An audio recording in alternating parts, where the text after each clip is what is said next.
Hello and welcome back to my channel. This is Justice, and today we're going to be talking a little bit about how mental health affects your self-perception and your identity and really your personality overall. Lately I've been thinking about who I am, and I'm not really sure, honestly. And that's not to say that I'm soul searching because I'm in my 20s and I college and all of that. That's saying I have had depression for a lot of my life, and of course, it ebbs and flows with how strong it is. I do have pretty bad depression, and I don't really know what part of my personality is due to my mental illness or what really is myself. And you'll see later on in the writing if you choose to read it. But a few years ago, I would have described myself as very orange personality. So I was super adventurous, I was really impulsive, I would just do things because I wanted to. And at that time, I was medicating for depression, and I am now too.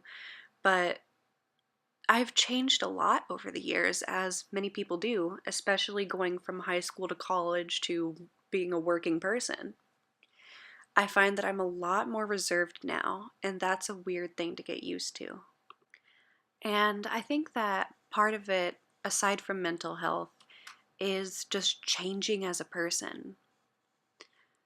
Because there's a lot of versions of yourself in your life, and bear with me, but if you think about it as Pokemon, they have different evolutions, but they are still that same Pokemon.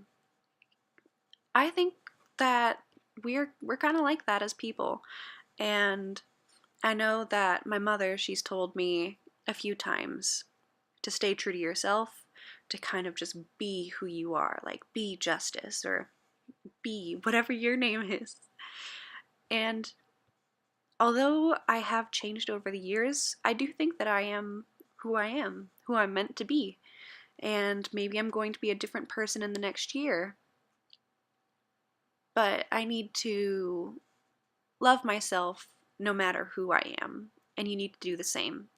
And that's not me being like, you need to do this because I say so.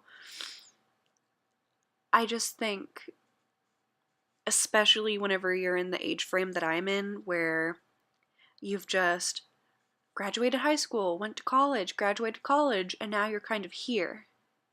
You don't really know what to do. You're kind of comparing your older versions of yourself and seeing what's going on. Because, like I said, in high school, I was a little socialite, but in college, I didn't talk to anyone. I had one friend and my boyfriend and my coworkers.